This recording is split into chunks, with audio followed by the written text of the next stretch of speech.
الحمد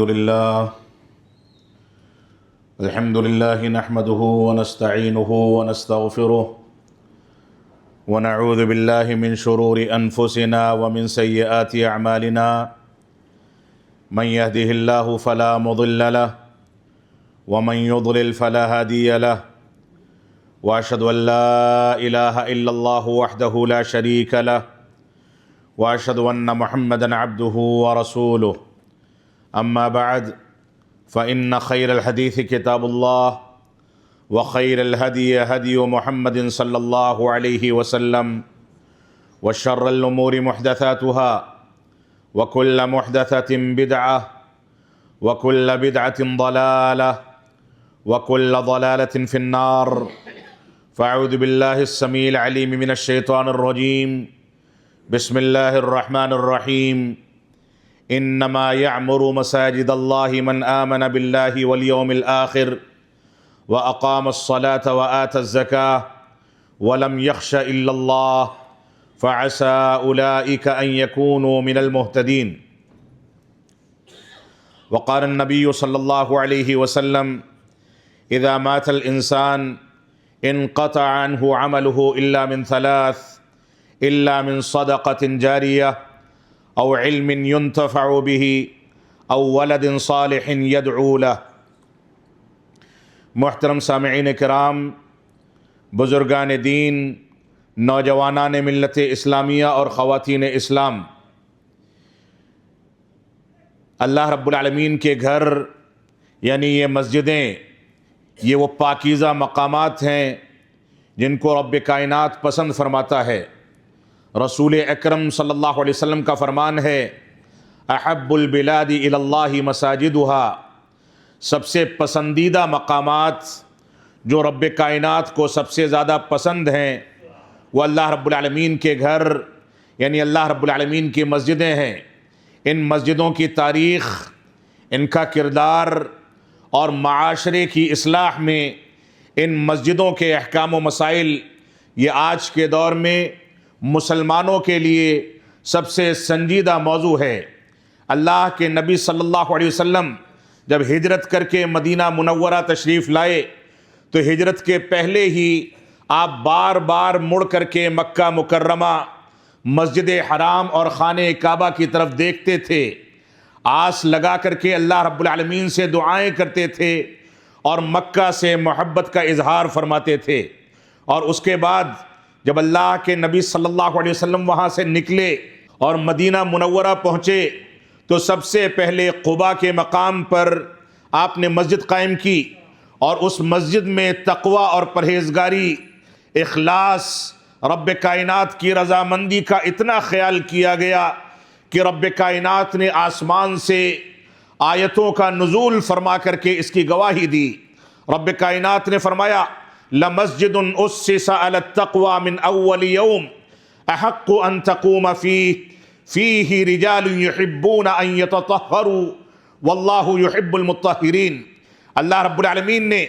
مسجد قباء کی پاکیزگی، اس کے قیام کے اخلاص اور اس کے اندر تقوی اور رب کائنات کی رضامندی کا لحاظ کرنے کی گواہی دے کر کے اس مسجد کو یعنی مسجد قباء کو تقوی کی بنیاد پر قائم کرنے کی گواہی دی. یہ رب کائنات کا فضل و کرم ہے کہ یہ اسلام کی پوری تاریخ انہی مسجدوں سے وابستہ ہو کر کے چلتی ہے. جب اللہ کے نبی صلی اللہ علیہ وسلم قباء کے مقام سے مسجد نبوی اور مدینہ منورہ کی آبادی کی طرف بڑھے تو سب سے پہلے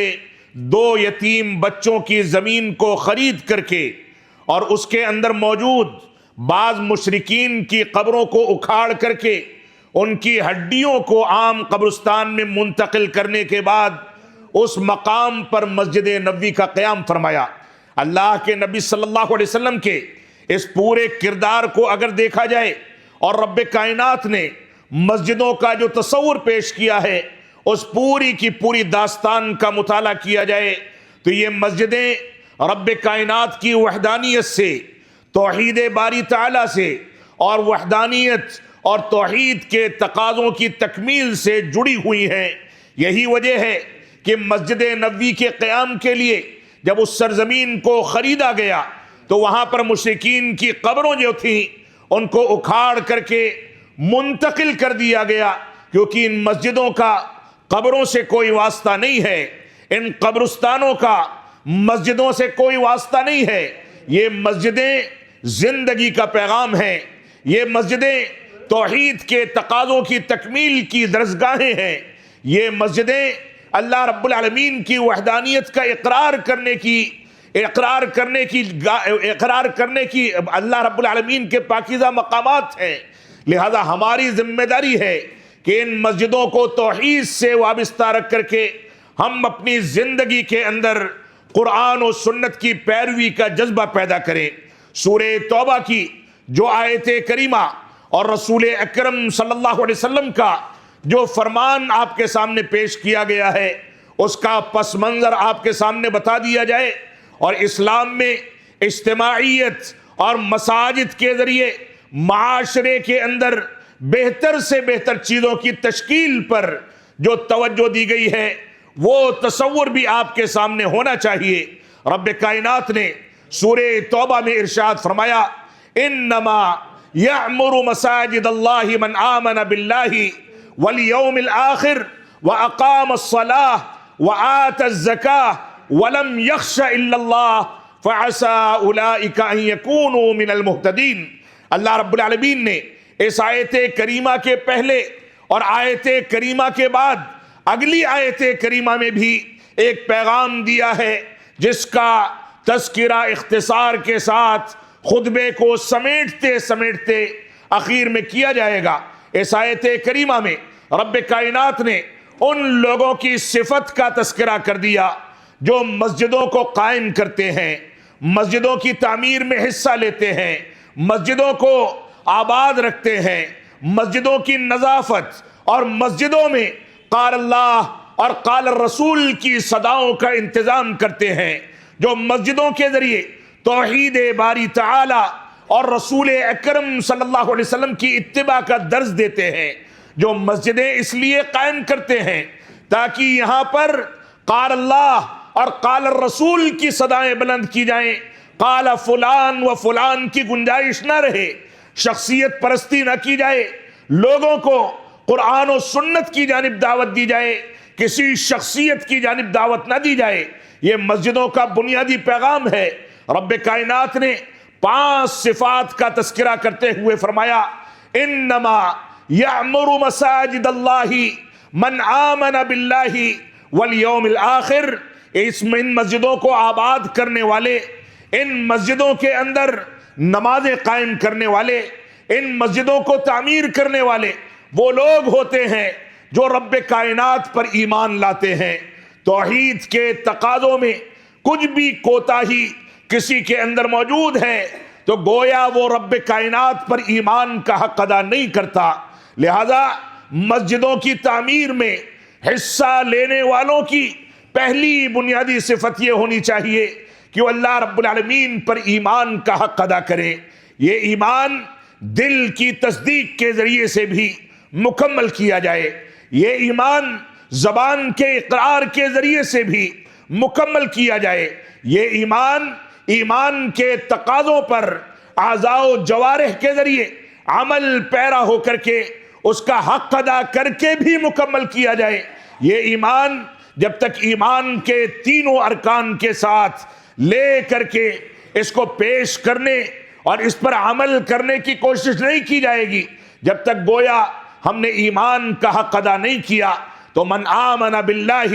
والیوم الآخر، یہ لوگ ایمان رکھتے ہیں غیبیات پر، انہوں نے رب کائنات کو نہیں دیکھا لیکن اپنی زندگی میں اس کے کرشموں کو محسوس کیا ہے، اپنی زندگی میں اس کی حاکمیت کو محسوس کیا ہے، اپنی زندگی میں اس کے خالق ہونے، اس کے مالک ہونے، اس کے رازق ہونے کو محسوس کیا ہے۔ لہذا یہ رب کائنات کو دیکھے بغیر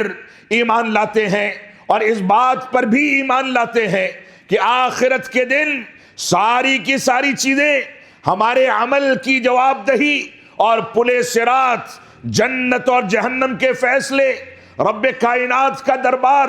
اور رب کائنات کے فیصلے، یہ ساری کی ساری چیزیں قائم کی جائیں گی۔ انہوں نے صرف پڑھا ہے، قرآن و سنت میں علماء کی زبان سے سنا ہے، دیکھا نہیں ہے، لیکن غیب کی بات ہونے کے باوجود یہ اس پر ایمان لاتے ہیں۔ ان دونوں کے دونوں نقاط سے اس بات کا واضح فیصلہ کیا جا سکتا ہے کہ یہ مسجدیں قائم کرنے والے، مسجدیں تعمیر کرنے والے، مسجدوں کو آباد کرنے والے، ان کا بنیادی فریضہ یہ ہے کہ وہ ظاہر و باطن دونوں لحاظ سے سچے مومن اور سچے مسلمان بن کر کے زندگی گزاریں۔ وہ قرآن و سنت پر ایمان لائیں، قرآن و سنت کی حقانیت کو تسلیم کریں، سنت رسول کے مطابق زندگی کو ڈھالیں، اللہ رب العالمین کو اپنا خالق و مالک تصور کریں۔ یہ تصور اس آیت کریمہ کے اندر پیش کیا گیا ہے۔ تو فرمایا انما یعمر مساجد اللہ من آمن باللہ والیوم الآخر واقام الصلاۃ۔ ایک جانب غیبیات پر ایمان لانے کے دو نقاط ذکر کر دیے گئے، رب کائنات پر اور آخرت پر بغیر دیکھے ہوئے ایمان لانا، اور دوسری جانب رب کائنات نے فرمایا یہ مسجدیں قائم کرنے والے نماز بھی قائم کرتے ہیں۔ نماز کا تعلق جہاں ایک جانب ایمان کی تکمیل سے ہے، رب کائنات کی رضامندی سے ہے، اللہ رب العالمین کی خوشنودی سے ہے، وہیں یہ عبادت جسمانی عبادت ہے۔ انسان کو جھکنا ہے، رکوع کرنا ہے، سجدہ کرنا ہے، رب کائنات کے سامنے اپنے آپ کو ذلیل کرنا ہے، دعائیں کرنی ہے، اللہ رب العالمین کی رضامندی کے لیے اس کے آگے جھکنا ہے۔ تو انسان جہاں ایک جانب غیبی امور پر ایمان کا حق ادا کرے، وہیں دوسری جانب اس کی ذمہ داری ہے کہ جسمانی عبادت کے مطابق اپنی زندگی کو لے کر کے چلے، جسم کے اوپر جو حقوق نافذ ہوتے ہیں ان کی ادائیگی کرے، نمازیں ادا کرے، اور نمازوں کے ساتھ ساتھ وہ ساری کی ساری جسمانی عبادتیں جن کو شریعت اسلامیہ نے ہمارے اوپر واجب کیا یا ہمارے لیے مشروع کیا یا افضل قرار دیا، ان چیزوں کو انجام دیا جائے۔ اور اس کے بعد یہیں پر بس نہیں ہوا، فرمایا وآت الزکاۃ، غیبی امور پر ایمان لے آئے، جسمانی عبادت کا حق ادا کر دیا، اور اس کے بعد ان کے مال پر رب کائنات نے جو حق واجب کیا ہے اس کو بھی ادا کرتے ہیں۔ یہ مسجدوں کو قائم کرنے والوں اور آباد کرنے والوں کی چوتھی صفت ہے کہ ان کے پاس مال ہوتا ہے تو مال نصاب کو پہنچ جائے، اس پر سال گزر جائے تو اس کی زکوٰۃ نکالتے ہیں، اور صرف زکوٰۃ پر اکتفا نہیں کرتے بلکہ اصل مال سے صدقات و خیرات کا بھی خیال کرتے ہیں۔ اللہ رب العالمین نے آگے ثمرہ بتا دیا، آگے اس کا نتیجہ بتا دیا، فرمایا وَلَمْ يَخْشَ إِلَّا اللَّهِ۔ جب انسان رب کائنات کو دیکھے بغیر غیبی امور پر ایمان لاتا ہے، آخرت پر ایمان لاتا ہے، جسمانی عبادت کا حق ادا کرتا ہے، مالیات کی عبادت کا حق ادا کرتا ہے، تو یہ ساری کی ساری چیزیں انسان کی تربیت اور انسان کو سچا مسلمان بنانے کے لیے ایسا کردار ادا کرتی ہیں کہ وہ اللہ رب العالمین کے علاوہ کسی سے نہیں ڈرتا، بلکہ صرف رب کائنات کے سامنے جواب دہی کا خوف ہوتا ہے۔ اور یہ خوف جو انسان کے ساتھ ہوتا ہے اور وہ خوف جو رب کائنات کے ساتھ ہوتا ہے، اس میں زمین آسمان کا فرق ہے۔ ایک انسان اگر دوسرے انسان سے ڈرتا ہے، خوف رکھتا ہے، تو اس انسان سے بچ کر کے بھاگتا ہے۔ ایک انسان اگر دوسرے انسان سے اپنے بارے میں کوئی خدشہ رکھتا ہے تو اس سے چھپتا پھرتا ہے کہ کہیں وہ مجھ کو نقصان نہ پہنچا دے۔ لیکن رب کائنات کا خوف کیا ہے؟ رب کائنات کا خوف یہ ہے کہ ہم اپنے رب سے جتنا ڈرتے ہیں ہم اس کے پاس اتنا چمٹتے ہیں، ہم اپنے رب سے جتنا ڈرتے ہیں اتنا اس کے سامنے سجدہ ریز ہوتے ہیں، ہم اپنے رب سے جتنا زیادہ خوف رکھتے ہیں ہم اس کی مسجدوں کو اتنا زیادہ آباد کرتے ہیں، سجدے میں، رکوع میں اتنا زیادہ گڑ گڑاتے اور روتے ہیں، تو رب کائنات نے یہاں واضح کر دیا کہ اللہ رب العالمین کے علاوہ یہ کسی سے نہیں ڈرتے۔ یہ خوف انسان کے دلوں کے اندر جب تک پیدا نہیں ہوگا، جب تک وہ انسان سچا مسلمان نہیں بن سکتا۔ اللہ رب العالمین نے بشارت سناتے ہوئے آگے فرمایا فَعَسَىٰ أُولَٰئِكَ أَن يَكُونُوا مِنَ الْمُهْتَدِينَ، عن قریب یہ لوگ ہدایت یافتہ لوگوں کی فہرست میں شامل کیے جائیں گے۔ یہ مسجدوں کو آباد کرنا یہ تاریخ اسلامی کا سب سے مبارک عمل ہے۔ اللہ کے نبی صلی اللہ علیہ وسلم نے ان مسجدوں کا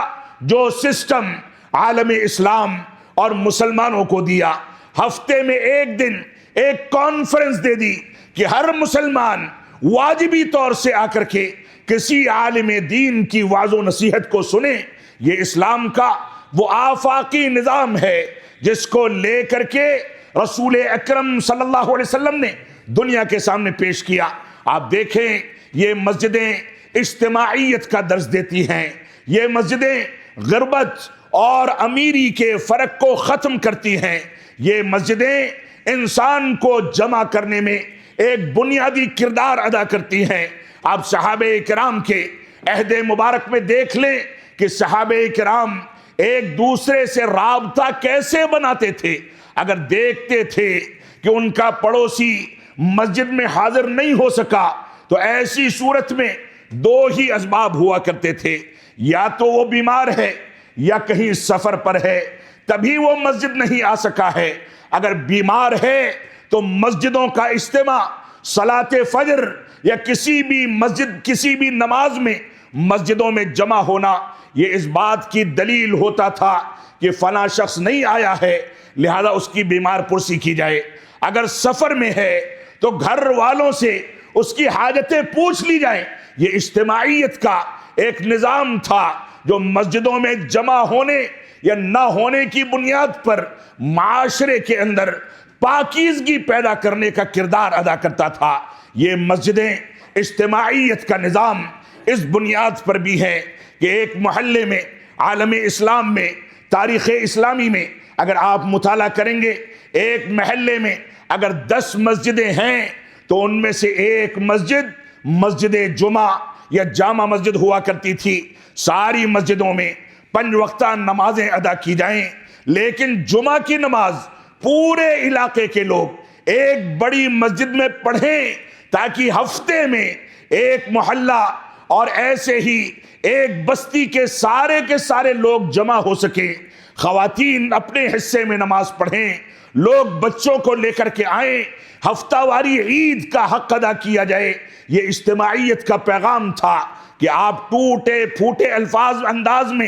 ہر مسجد میں 5 وقتہ نمازیں ادا کریں، لیکن ہفتے میں ایک دن پورا علاقہ ایک جگہ پر جمع ہو جائے۔ اجتماعیت کا ایک طریقہ یہ بھی تھا کہ محلوں کی جامع مسجد کو بھی چھوڑ دیا جائے اور سال میں 2 دن عیدین کی نماز کے لیے کئی محلوں کے مسلمان ایک میدان میں جمع ہو کر کے ایک دوسرے کے ساتھ محبت کا اظہار کریں، الفت کا اظہار کریں، خوشیوں کا اظہار کریں، ایک دوسرے سے گلے ملیں، ایک دوسرے کی بیمار پرسی کریں، ایک دوسرے کے احوال لیں، بچوں کو پیار کیا جائے، خواتین بھی گھر سے باہر نکل کر کے معاشرے کو دیکھیں اور معاشرے کے انداز اور اسلوب اور اس کے ماحول سے فائدہ اٹھایا جائے۔ یہ اجتماعیت کا ایک بنیادی ضابطہ ہے جو اسلام نے ہم کو پیش کیا تھا۔ یہ الگ مسئلہ ہے کہ مسالک کی تفریق کے نتیجے میں اور ہر مسجد جمعہ کی مسجد ہو گئی، یہ مجبوریاں بھی ہیں، لیکن یہ تصور اسلام نے پیش کیا۔ جو حدیث مبارک حدیث میں نے آپ کے سامنے پیش کی ہے، اس حدیث کے ضمن میں تھوڑی سی بات کر کے میں آگے بڑھنا چاہوں گا۔ اللہ کے نبی صلی اللہ علیہ وسلم نے فرمایا اذا مات الانسان انقطع عنہ عملہ الا من 3، جب انسان کی وفات ہو جاتی ہے تو اس کے سارے اعمال کا سلسلہ روک دیا جاتا ہے۔ اس کے لیے نمازیں نہیں پڑھی جا سکتی، اس کی جانب سے کوئی دوسری عبادت نہیں کی جا سکتی، لیکن بعض چیزوں کی گنجائش رب کائنات نے دی ہے۔ الا من صدقۃ جاریہ او علم ينتفع به او ولد صالح يدعو له. یہ 3 چیزیں بتا دی گئی. فرمایا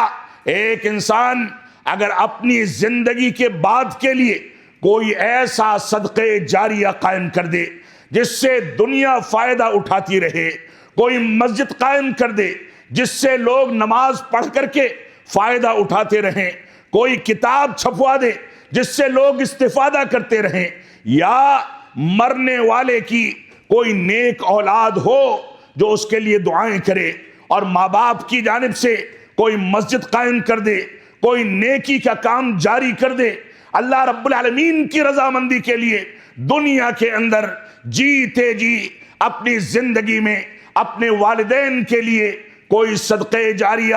کوئی مسجد، کوئی کتاب جو قرآن و سنت پر مبنی ہو، منہج سلف پر مبنی ہو، اس انداز کی چیزوں کو اگر رواج دے دے تو یہ بنیادی طور سے اللہ رب العالمین کے فضل و کرم سے موت کے بعد بھی فائدہ پہنچانے والی چیزوں میں سے ایک ہے. میں اللہ رب العالمین کے فضل و کرم کے بعد اس مسجد کے ذمہ داران کا شکر گزار ہوں کہ انہوں نے اپنے ماں باپ کو یاد رکھا ہے. یہ رب کائنات کا کرم ہے، لیکن کردار کیا ہونا چاہیے، ان مسجدوں کا ایجنڈا کیا ہونا چاہیے، ان مسجدوں کو لے کر کے چلنے میں صدقات جاریہ اور علم نافع اور ایسے ہی والدین کے لیے بہتر سے بہتر کردار پیش کرنے کا جو اسلوب ہونا چاہیے، وہ ان مسجدوں کو قرآن و سنت اور منہج سلف کے مطابق جتنا ڈھال سکیں، اس میں ایک جانب توحید کی تعلیم دی جائے، دوسری جانب اتباع رسول کی تعلیم دی جائے، ان مسجدوں کے اندر صحابہ کرام کے طریقے کی وضاحت کی جائے، ان مسجدوں کے اندر غلط کو غلط کہا جائے، صحیح کو صحیح کہا جائے. یہ مسجدیں اسلامی دنیا کا پارلیمنٹ ہیں، یہ مسجدیں اسلامی دنیا کے ستون ہیں، یہ مسجدیں تعمیر کرنا جنت میں اپنے لیے قصر اور محل تیار کرنے کی دلیل ہے. اللہ کے نبی صلی اللہ علیہ وسلم کا فرمان ہے، من بنا للہ مسجدا بن اللہ لہ بیتا فی الجنہ. جس نے اللہ رب العالمین کی رضامندی کے لیے مسجدیں قائم کی تو اللہ رب العالمین مسجد کے قیام کے نتیجے میں اس کے لیے جنت میں محل اور اس کے لیے گھر تیار کرے گا. یہ رب کائنات کے لیے مسجدوں کو قائم کرنا، اس کا یہ تقاضا ہے کہ ان مسجدوں کے اندر قرآن و سنت کی تعلیم کا اہتمام کیا جائے. رب کائنات کے لیے مسجدوں کے قیام کا یہ تقاضا ہے کہ ان مسجدوں میں قال فلان و فلان کی صدائیں بلند نہ ہوں، بلکہ قال اللہ اور قال الرسول کی صدائیں بلند کی جائیں. یہ مسجدوں کا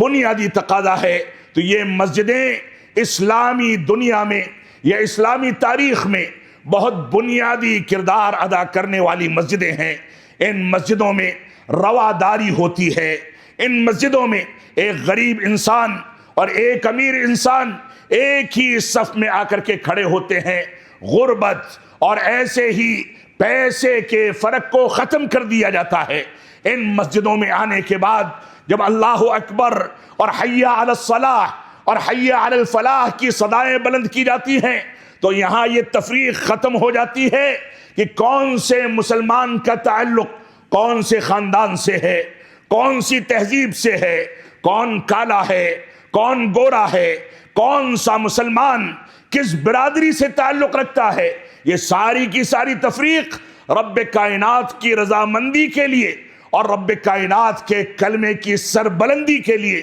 ان مسجدوں کے اندر ختم کر دیا جاتا ہے. یہی وجہ ہے کہ اللہ کے نبی صلی اللہ علیہ وسلم کے عہد مبارک میں جب آپ مدینہ منورہ ہجرت کر کے تشریف لائے، مسجد نبوی کا قیام عمل میں آیا تو ایک چبوترا بنایا گیا. ان مسجدوں کے لیے بنیادی پیغام تھا، وہ چبوترا قائم کیا گیا جہاں رسول اکرم صلی اللہ علیہ وسلم بیٹھا کرتے تھے. یہ اسلامی تاریخ کی پہلی یونیورسٹی تھا جو صفہ کے نام سے موسوم کیا گیا. صحابہ کرام کے پاس پہننے کا کپڑا نہیں ہوتا تھا، کھانے پینے کا سامان نہیں ہوتا تھا، غربت میں پسینے سے شرابور میلے کچیلے کپڑے پہن کر کے پہنچتے تھے اور پیبند لگے کپڑے زیب تن ہوتے تھے. اللہ کے نبی صلی اللہ علیہ وسلم کی صحبت میں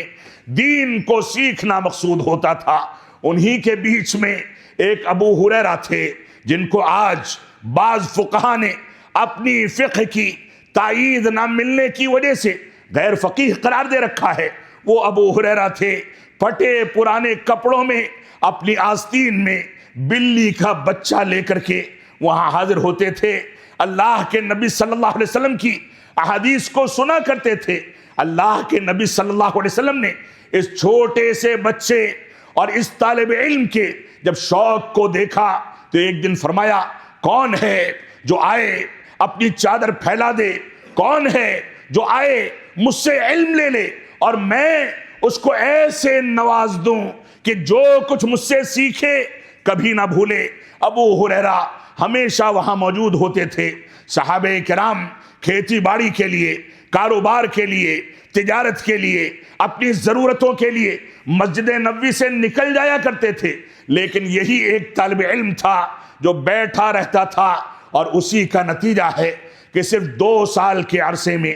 5000 سے زیادہ حدیثیں نقل کی ہیں. فرماتے ہیں اللہ کے نبی صلی اللہ علیہ وسلم نے جب یہ بشارت سنائی، میں جلدی سے آگے بڑھا، آپ کے پاس بیٹھا، آپ نے دعائیں دی، علم دیا، اور کہتے ہیں اس دعا کے ملنے کے بعد کبھی کوئی بات میرے ذہن سے گزر جائے اور میں بھول جاؤں یہ ممکن نہیں ہے. تو یہ بھی انہی مسجدوں کا کردار تھا. تو آئیے ان مسجدوں کے اندر تعلیم و تعلم کا سلسلہ قائم کیا جائے. ان مسجدوں میں شام کے پہر میں نونہالوں کو جو دن کے وقت میں ماڈرن اسکولوں میں جا کر کے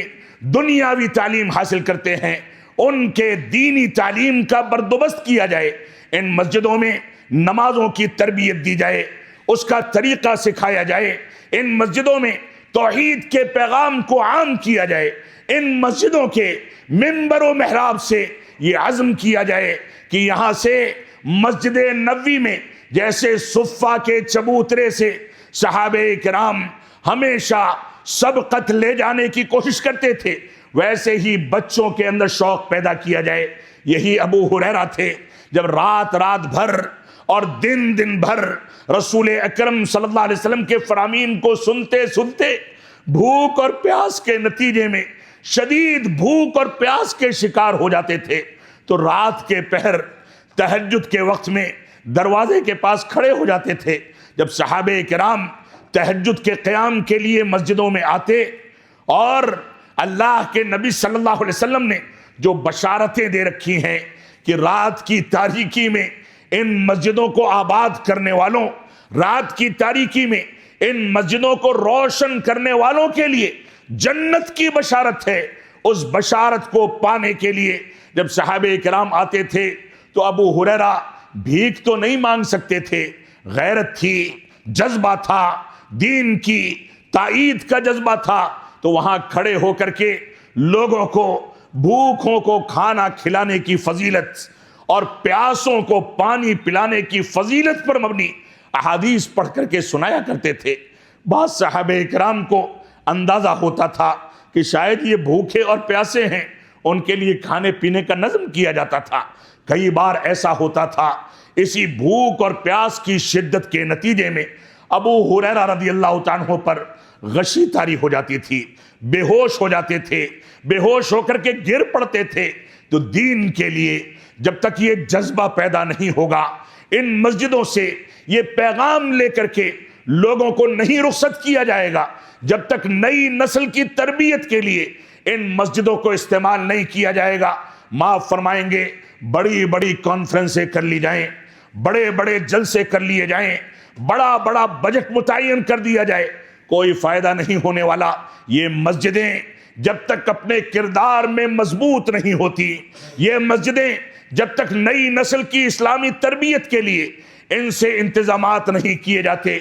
بڑے علماء اور علماء حق کو بلا کر کے ان بچوں کی تربیت کے لیے آمادہ نہیں کیا جاتا، جب تک ان مسجدوں کا کردار ادا نہیں ہو سکتا. رب کائنات ہم کو ان مسجدوں کا کردار ادا کرنے کی توفیق عطا فرمائے۔ سورہ توبہ کی جو آیت کریمہ میں نے آپ کے سامنے تلاوت کی تھی، اس آیت کریمہ سے پہلے رب کائنات نے مشرکین کے بارے میں واضح کر دیا۔ فرمایا ما کان للمشرکین ان یعمروا مساجد اللہ، مشرکوں کے لیے یہ چیز زیبا نہیں دیتی کہ وہ اللہ کی مسجدوں کو آباد کریں، اور مشرکوں کے لیے یہ چیز زیبا نہیں دیتی کہ وہ اپنے شرک پر قائم رہتے ہوئے ان مسجدوں کو آباد کریں۔ یہ مسجدیں توحید کا پیغام ہیں، اہل توحید ہی ان مسجدوں کو قائم کر سکتے ہیں، ان مسجدوں کا حق ادا کر سکتے ہیں۔ اگر توحید کو ماننے والے اس کو قائم کرتے ہیں تو مسجدوں کا کردار ہے، لیکن اگر کوئی شرک کرنے والا ان مسجدوں کو قائم کرے تو یہ مسجدیں اینٹ اور گارے کے سوا کچھ نہیں، کیونکہ ان مسجدوں سے توحید کے پیغام کو اگر دیا جائے گا تو چاہے مسلمان کچی زمین پر، کچے فرش پر جمع ہو جائے، کسی دیہات میں، کسی گاؤں میں، کسی میدان میں جمع ہو جائے، تو بھی توحید کا حق ادا کیا جا سکتا ہے۔ اور اس آیت کریمہ کے بعد اللہ رب العالمین نے ایک اور تنبیہ فرما دی، فرمایا اجعلتم سقایت الحاج وعمارت المسجد الحرام کمن آمن باللہ والیوم الآخر، اے لوگو سنو، کیا تم نے مسجد حرام میں لوگوں کو پانی پلانا اور ایسے ہی مسجدوں کو آباد کرنا، ان چیزوں کو ان چیزوں کے مساوی قرار دے دیا جو لوگ ایمان لاتے ہیں اللہ رب العالمین پر اور یوم آخرت پر؟ یہ چیزیں لا یستوون عند اللہ، یہ دونوں کی دونوں چیزیں برابر نہیں ہو سکتی۔ آپ کسی کو کتنا بھی پانی پلا لیں، کتنا بھی کھانا کھلا دیں، آپ کتنا بھی خدمت خلق کر دیں، اگر ایمان رب کائنات پر اور یوم آخرت پر اس کا حق ادا نہیں کیا جائے گا تو یہ چیزیں برابر نہیں ہو سکتی۔ بنیادی طور سے دنیا کے اندر خدمت خلق کرنے والے، اور اس بات کی ترغیب بھی دی گئی ہے، لیکن خدمت خلق کرنے والے اگر ایمان کی صفت سے متصف نہیں ہوتے ہیں تو دنیا میں ان کی واہواہی ہو سکتی ہے، لیکن آخرت میں وہ کامیاب نہیں ہو سکتے۔ رب کائنات ہم کو ان مسجدوں کا حق ادا کرنے کی توفیق عطا فرمائے۔